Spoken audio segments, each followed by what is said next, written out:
She scrubbed his floors on her hands and knees for $3 an hour. He barely looked at her.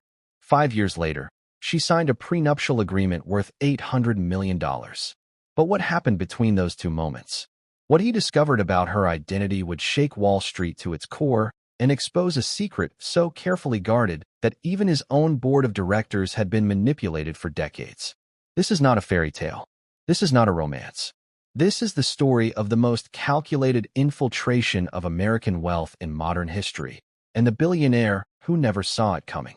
Stay with me, because what you're about to hear will change everything you think you know about power, identity, and the people cleaning your office right now. Before we begin, you need to understand 3 things. First, Margaret Hayes wasn't her real name. Second, she didn't need the job. And third, by the time Richard Ashford realized who she actually was, it was already too late. So the questions we're asking today are these. Who was the woman behind the maid's uniform? Why would someone with her background choose to scrub toilets in a Manhattan skyscraper? And what was she really after when she walked into Richard Ashford's life?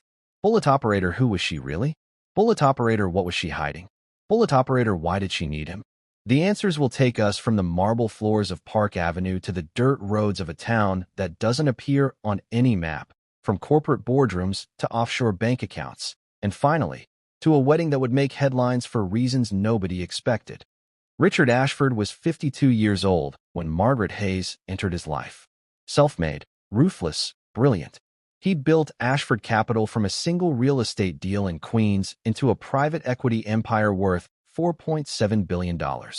He worked 16-hour days. He trusted no one. He'd been married once, briefly, in his 30s. No children, no close friends, just business associates and lawyers. His penthouse on Fifth Avenue had 26 rooms. He used 3 of them. The man who had everything had nothing that mattered, and he knew it. But he'd made peace with that trade-off decades ago. It was March 2019. The building where Richard lived and worked was one of those places where doormen wore white gloves and knew better than to make eye contact. The cleaning staff were invisible. They came at night, worked in silence, and left before the residents woke up. The company Richard's building used was called Premier Services. Professional, discreet, expensive. They'd been cleaning his office and penthouse for 7 years. He'd never learned a single name. Margaret Hayes started working for Premier Services on March 18, 2019. She was 34 years old, or so her employment file said. Quiet, efficient. She wore her dark hair pulled back tight. No makeup, no jewelry. She always arrived 15 minutes early and stayed 15 minutes late. Her supervisor loved her. Her co-workers barely noticed her. And Richard Ashford? He walked past her 20, maybe 30 times in those first 3 months. Never said a word. Didn't even look up from his phone. But something happened in June. Something small. Richard was working late, after midnight, which wasn't unusual. Margaret was cleaning his office, which also wasn't unusual. What was unusual was this. She was reading one of his books. A first edition of Adam Smith's The Wealth of Nations, worth about $40,000. She didn't know he was standing in the doorway. Didn't know he was watching her turn the pages with the careful reverence of someone who understood exactly what she was holding. When she finally noticed him, she jumped, apologized, put the book back with shaking hands. He should have fired her. Instead, he asked her a question. Have you read it before? She nodded. Didn't speak. He pressed. What did you think of his theory on the division of labor? And then she made her first mistake. She answered him.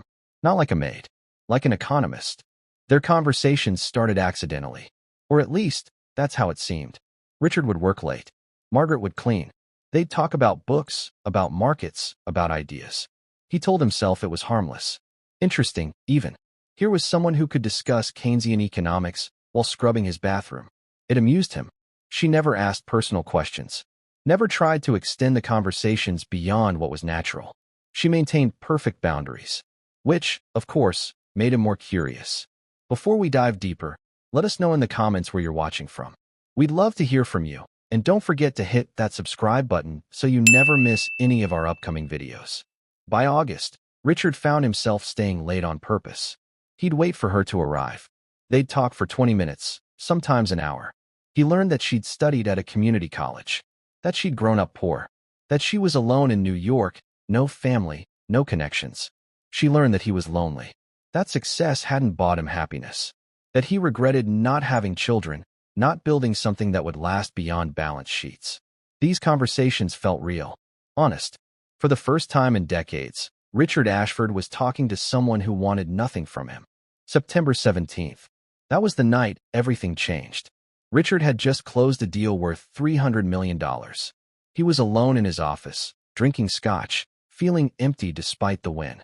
Margaret was cleaning. He asked her to sit down. She hesitated, then accepted. He poured her a glass. They talked until 3 in the morning. About life. About choices. About whether money could ever fill the void it creates. When she left that night, he realized something that terrified him. He was falling for his maid. By October, they were having dinner together. By November, he'd asked her to stop working for Premier Services. He'd take care of her, he said. She refused. She wanted to work, to earn her own way. He admired that, respected it. In December, he introduced her to his lawyer, his accountant, his closest business associate. They were polite to her face. Behind closed doors, they begged him to reconsider. "You don't know anything about this woman," they said. "Run a background check. Protect yourself." But Richard was 52 years old and tired of being careful. For once in his life, he wanted to trust someone. He wanted to believe. He proposed on New Year's Eve, as Manhattan exploded with fireworks. She cried, said yes, said she never thought someone like him would want someone like her. He told her that was exactly why he loved her. Because she was real. Because she saw him, not his money. The wedding was planned for June. Small ceremony. Just close friends and family. His lawyers insisted on a prenuptial agreement. He agreed, but made sure it was generous. If the marriage ended, she'd walk away with $50 million immediately, escalating to $800 million after 10 years. His accountant nearly had a stroke. Richard didn't care. She'd signed it without reading it, she said. She trusted him. But there were signs. Small things. A man who'd spent 30 years reading people, making billion-dollar bets on his instincts, and he missed them all. Like how she never talked about her past in detail. How she had no friends, no former co-workers who visited, no old photographs. How she'd never invited him to see where she lived, always meeting him at his place. How she always seemed to know exactly what to say, exactly how to respond. Like she'd studied him. How she'd asked casual questions about his business, his investments, his partners. Nothing suspicious. Just interested. The way someone who loves you would be interested. June 15th, 2020. They married in a private ceremony at his estate in the Hamptons. 42 guests. She wore a simple dress. He'd never been happier. The pandemic had delayed things by a few weeks, but that made it feel more intimate, more precious. His business associates attended, wearing frozen smiles. His lawyer sat in the back, watching Margaret like she was a defendant. But Richard saw none of it. He was too busy falling deeper in love with a woman whose real name he still didn't know. The first month of marriage was perfect. Almost too perfect. She moved into the penthouse, but changed nothing. Didn't redecorate, didn't throw out his things, didn't demand anything. She just fit into his life. Seamlessly. She'd wake up early, make coffee, read the financial papers. She had opinions about his deals. Good opinions. Smart ones. He started asking her advice. She was always right. His returns improved. His instincts sharpened. He credited her. Told his partners about his brilliant wife. They nodded politely and said nothing. It started with a phone call. August 3rd, 2020. 2 a.m. Richard was asleep. Margaret's phone rang. She answered it in the bathroom, thought he couldn't hear. But he could. She was speaking another language. Fluent, rapid, comfortable. Not Spanish. Not French. Something Eastern European. When she came back to bed, he pretended to be asleep. The next morning, he asked her about it. She said it was a wrong number. He let it go. But doubt had planted itself. And doubt, once it takes root in a mind like Richard Ashford's, grows fast.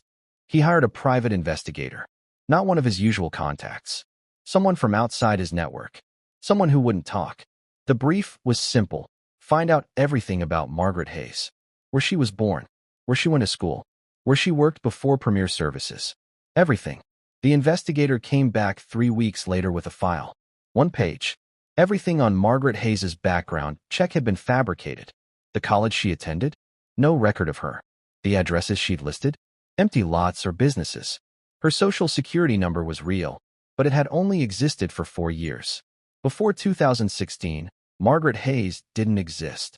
Richard didn't confront her immediately. He's a businessman. He needed more information before making a move. He started paying attention, watching her the way he'd watch a competitor. And he saw things he'd missed. How she never used certain phrases an American would use. How she held her fork like a European. How she knew too much about international finance, about offshore banking structures, about things a community college graduate who'd worked as a maid shouldn't know. And most damning of all, how she'd been slowly, carefully, methodically getting herself added to his accounts. As a beneficiary, as a co-signer, as a trustee, all with his permission, all with his signature. He'd given her everything willingly. Because he loved her. Because he trusted her. September 28, 2020. Richard came home early. Found Margaret in his study, on his computer. She closed the laptop when she saw him, but not quickly enough.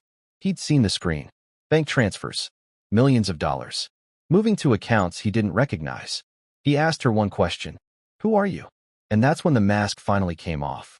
Her real name was Mira Volkov. She was 41 years old, not 34. She'd been born in Moscow to a family connected to the old Soviet intelligence apparatus. Her father had been KGB. Her brothers were oligarchs. She'd been educated at the London School of Economics, spoke 6 languages, and had a net worth of approximately $200 million before she ever met Richard Ashford. She didn't need his money. She never had. So why? Why the elaborate deception? Why scrub floors? Why play the poor, struggling immigrant? The answer was simple, and it destroyed Richard. Revenge. 23 years earlier, in 1997, Richard had made his first big international deal. A real estate development in Moscow. He'd partnered with a Russian construction company, made promises, took their money, then pulled out of the deal at the last minute, citing political instability after the Asian financial crisis. The Russian company collapsed. 37 people lost their life savings. One of them was Mira's uncle. He killed himself 6 months later. Mira was 18 years old. She'd watched her family destroyed by an American businessman who'd walked away richer and never looked back. She'd spent 23 years planning this, building her own fortune, learning his world, studying him, waiting for the right moment. When she learned he was alone, vulnerable, lonely, she created Margaret Hayes. Got herself hired by the cleaning company. Engineered the entire relationship. Every conversation, every smile, every touch, calculated. She'd made him fall in love with a ghost. And in the process, she'd gained access to everything. His accounts, his businesses, his trust. She'd been moving money for months. Not stealing it outright. That would be too obvious. Redirecting investments. Rerouting profits. Creating losses that looked legitimate. By the time Richard discovered the truth, she'd cost him over $400 million. And it was all completely legal. Richard sat down. Couldn't speak. The woman he loved didn't exist. Never had. Margaret Hayes was a character. A performance. And he, the man who'd built an empire on reading people, had been played perfectly. She told him everything. Calmly. Efficiently. She wasn't angry anymore, she said. She'd gotten what she came for. Not his money, though that was nice.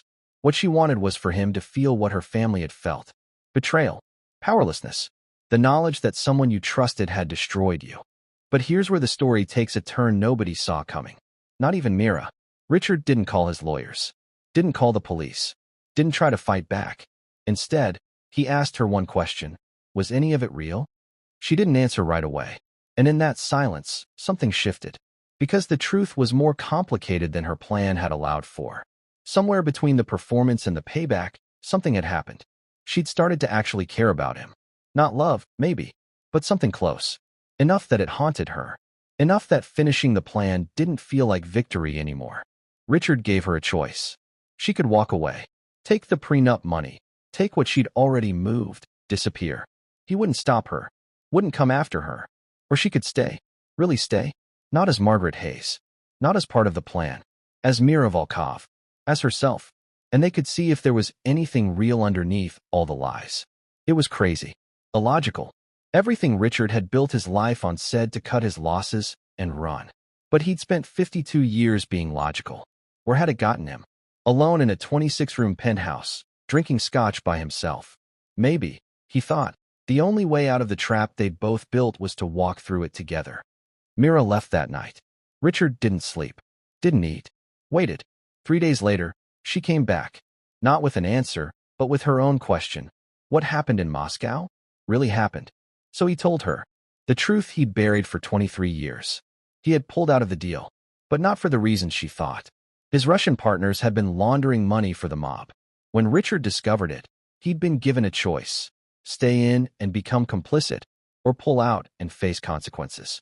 He'd chosen to pull out, lost money himself, had been threatened, had to leave Russia in the middle of the night. He'd never known what happened to the construction company, never knew about her uncle. He'd made a business decision. She'd built her entire adult life around destroying him for it.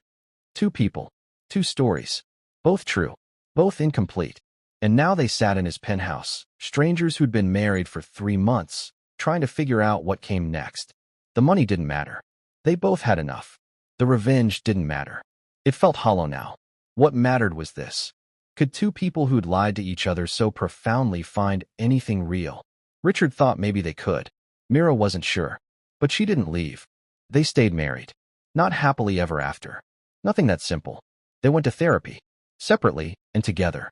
Mira moved out for 6 months, got her own place. Worked on understanding why she'd spent 2 decades obsessed with destroying a man who'd barely remembered making the deal. Richard sold Ashford Capital. Retired at 53. Spent a year learning who he was without his empire. They dated. Weird, right? A married couple going on first dates. Learning each other's real names, real histories, real selves. Some days it worked. Some days it didn't. But they kept trying. It's been 4 years since the truth came out. Richard and Mira are still married. They split their time between New York and a small town in Montana where nobody knows who they are. They're not billionaires anymore. Richard gave most of his money away. Set up a foundation. Ironically, it helps families affected by corporate fraud. Mira works with them.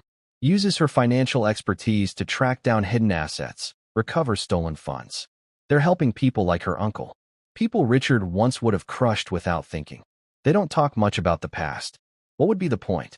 But sometimes, late at night, Richard will ask her, "When did you stop pretending?" And she'll tell him the truth. "I don't know. Somewhere between the performance and the person I was becoming, the line disappeared. I can't tell you which parts were real and which parts were Margaret. Maybe they're all real now." Here's what nobody tells you about revenge. It changes you more than it changes your target. Mira spent 23 years becoming someone capable of infiltrating Richard's life. In doing so, she became someone she didn't recognize. Someone who could lie that completely, manipulate that thoroughly. And when the moment of triumph came, when she finally had him broken in front of her, all she felt was empty. Because revenge doesn't heal anything. It just creates a new wound. Richard learned that success without humanity is just sophisticated loneliness. That you can win every deal and still lose everything that matters. They both learned that the stories we tell ourselves about our lives, about our motivations, about who's the hero and who's the villain, those stories are almost always incomplete. Almost always wrong. So what's the lesson here? Is it that love can bloom from deception? That revenge is pointless? That people can change? Maybe. Or maybe the lesson is simpler. We're all performing versions of ourselves. Margaret Hayes was just more honest about it. She knew she was playing a role. Most of us don't. We play billionaire, or maid, or victim, or villain, and we convince ourselves that's who we really are. Richard played the ruthless businessman so well he forgot he was human. Mira played the wrong daughter so well she forgot she had a choice. Maybe what they found wasn't love. Maybe it was just the relief of finally being seen as they actually were, flaws and lies and all. And maybe that's closer to love than most of us ever get. I want you to think about something. If you discovered that someone you loved had built your entire relationship on a lie, but in the process had actually come to care for you, what would you do? Would you walk away? Would you stay? Is a real feeling that grows from a false premise still real? There's no right answer. Richard and Mira don't even know if they made the right choice. They're still figuring it out. But they're figuring it out together, which is either the most beautiful thing or the most tragic thing, depending on how you look at it. Let me know in the comments. Could you forgive someone who deceived you completely? Would you stay or would you go? And if you found this story as haunting as I did, make sure you're subscribed because next week, we're diving into an even stranger case. The tech entrepreneur who discovered his wife was actually an undercover federal agent. and had been for their entire marriage. You think this story was complicated? You haven't seen anything yet. Thanks for watching. And remember, everyone you meet is performing a version of themselves. The question is, what are they hiding? What are you?